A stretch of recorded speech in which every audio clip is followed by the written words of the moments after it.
You have something important to do, and you're going to do it. Just not yet. Maybe you'll check your phone first. One message, one video, 5 minutes. Then you'll start. Except 5 minutes becomes 20, 20 becomes an hour, and eventually you're sitting there doing almost anything, except the thing you actually wanted to do, which is strange, because nobody forced this goal on you. You chose it. You want to get fit. You want to save money. You want to finish the project. You want to study. You want the result. So why does the easier option keep winning? The obvious answer is that you're lazy or undisciplined, or you just don't want it badly enough. But there's a problem with that explanation, because sometimes you really do want it. The problem might be that wanting the result and wanting what you have to do right now to get that result are two very different things. And that difference changes everything. Imagine I give you a choice. I'll give you 20 pounds for doing something easy, or I'll give you 20 pounds for doing something mentally exhausting. Which 20 pounds would you prefer? Probably the easy one. Now imagine I increase the reward for the difficult task. 21 pounds, 25 pounds, 30 pounds. At some point, the extra reward might make the effort worthwhile. Psychologists can use choices like these to investigate something called effort discounting, and experiments have found something interesting. As the amount of cognitive effort required increases, people can treat the reward attached to it as less valuable. The 20 pounds hasn't physically changed, but the effort required to get it changes how attractive the whole deal feels. And this gives us the first clue, because when you're deciding whether to work on something important, your mind isn't necessarily comparing good future against bad future. The choice is more complicated. The good future comes with a price. You have to concentrate, think, exercise, wait, risk failing, deal with frustration, maybe feel confused for a while.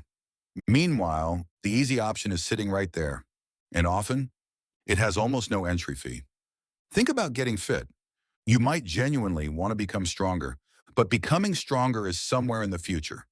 The workout is today. You might genuinely want financial security, but financial security could be years away. Not buying the thing you want is today. You might genuinely want the qualification, but the qualification is months or years away. Opening the textbook is today. This creates another problem. Humans don't always value rewards equally across time. Generally, rewards that are further away can carry less weight in our decisions than rewards that are available sooner. Researchers call this temporal discounting. And in 2024, researchers studied this in a real-world long-term task. They tracked how people actually progressed through the task over time. They found that people who discounted future rewards more strongly also tended to procrastinate more, according to their behavioral measure. That doesn't prove temporal discounting causes every case of procrastination. It doesn't. But it helps explain a very familiar conflict. The benefit you care about may be far away. The alternative is available now. The healthier body is later. The sofa is now. The savings are later. The purchase is now. The finished project is later. The phone is now. But even that isn't the whole story, because sometimes the thing you do instead isn't even that enjoyable. Have you ever had something important to do and suddenly cleaning becomes interesting? You haven't wanted to clean all week, but the moment you need to write an essay, apparently the kitchen desperately needs your attention.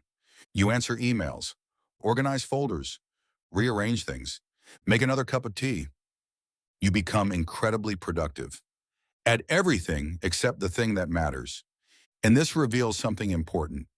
Sometimes the easy option doesn't win because it feels amazing. It wins because the difficult option feels bad. Maybe the task is boring. Maybe it's frustrating. Maybe you don't know where to start. Maybe you're worried you'll do it badly.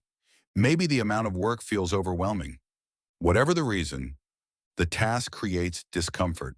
Then you avoid it, and something happens immediately. You feel a little better. The uncomfortable thing is gone, at least for now. Researchers studying procrastination have argued that this kind of avoidance can act as a form of short-term mood repair. In other words, you aren't necessarily escaping the task itself. You're escaping how the task makes you feel, and the escape gives you something, relief. That's why procrastination can be so deceptive, because relief feels like a solution, even when you've only delayed the problem. You close the document, relief, skip the workout. Relief, ignore the difficult message. Relief, tell yourself you'll deal with it tomorrow. Relief. For a moment, the pressure disappears, but the task doesn't. You've effectively made a trade. Present you gets the relief, future you gets the problem. And future you is where things become particularly interesting. Imagine it's Sunday. You decide, Wednesday, I'm definitely going to the gym Wednesday. And on Sunday, Wednesday, you is impressive. Wednesday, you wakes up motivated. Wednesday, you doesn't care that it's raining. Wednesday, you finishes work, puts on their trainers and goes, what a person. Then Wednesday arrives. Now there are two versions of the plan, the one you imagined and the one you actually have to perform.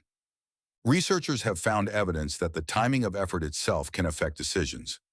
In one study, participants evaluated rewards that required different amounts of cognitive effort, either immediately, a day later, or a month later. On average, rewards were discounted more when the required effort was more imminent. There were meaningful individual differences, so this isn't a rule that applies identically to everyone, but it demonstrates something important. A task can look different when the effort is hypothetical than when the effort is standing directly in front of you. Tomorrow, I'll do it. Today, maybe tomorrow, which creates one of the strangest loops in human behavior. Every tomorrow eventually becomes today, so you can repeatedly choose the difficult option. As long as you're choosing it for someone who doesn't exist yet, future you. But now there's another mystery, because if we really prefer avoiding effort, why can we sometimes work incredibly hard at the last minute? You have a week to finish something. Day 1, nothing. Day 2, nothing. Day 3, you think about starting. Day 4, you definitely should start. Day 5, tomorrow. Then suddenly, the deadline is tomorrow. And the same person who couldn't concentrate for 20 minutes can work for 3 hours. What happened? Did you suddenly become disciplined? Did your personality change at 11:47 p.m.? Probably not. What changed was the choice.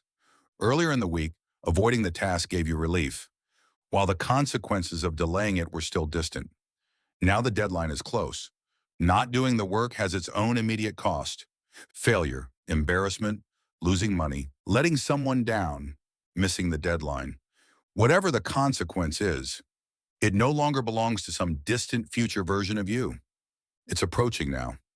Research on effort-based decisions also suggests that people can sometimes become more willing to exert cognitive effort when outcomes are framed around avoiding a loss rather than gaining an equivalent reward. That effect depends on the task and doesn't mean loss automatically makes people perform better, but it reinforces the broader point. Motivation isn't necessarily a fixed quantity sitting inside you. Change the costs, change the rewards, change when they arrive. And behavior can change too, which means the person desperately working the night before the deadline and the person avoiding the same task 5 days earlier aren't necessarily two different people. They're the same person facing two different versions of the decision. And that brings us back to where we started. You wanted the goal. Maybe you really did. Wanting to get fit wasn't fake. Wanting to save money wasn't fake. Wanting to finish the project wasn't fake. But wanting a future result doesn't remove the immediate price required to reach it. Effort has a cost. Many important rewards arrive later. Avoidance can provide relief now. And as consequences move closer, the calculation can change again. So perhaps asking, why am I so lazy? Isn't always the most useful question. A better question might be, what does this choice look like right now? Because if the thing you want requires a large first step, while the distraction requires one tap, you've created one kind of choice. If the reward for working is months away, while avoiding it makes you feel better immediately, you've created another. And that gives us a few useful ways to change the equation. First, make starting cheaper. Not finish the entire workout. Put your training clothes on. Not write the report. Open the document and write one sentence. Reducing the first required effort doesn't guarantee you'll continue, but it changes the choice required to begin. Second, change what is easiest to do. If your distraction is one tap away and your important task requires 10 steps to begin, don't rely entirely on resisting the easier option every time. Add friction to the distraction, remove friction from the thing you actually want to do, and third, bring some of the payoff closer. Don't make every reward belong to a version of you 6 months from now. Make progress visible. Create nearer milestones. Give today's effort some kind of immediate meaning. Because the easy option isn't powerful because you secretly want a worse life. It's powerful because the decision happens now. While many of the things you're working for exist somewhere in the future. And maybe one of the most useful forms of self-control isn't endlessly fighting that fact. It's designing the choice you face today. So the thing future you wants isn't always the hardest option in the room.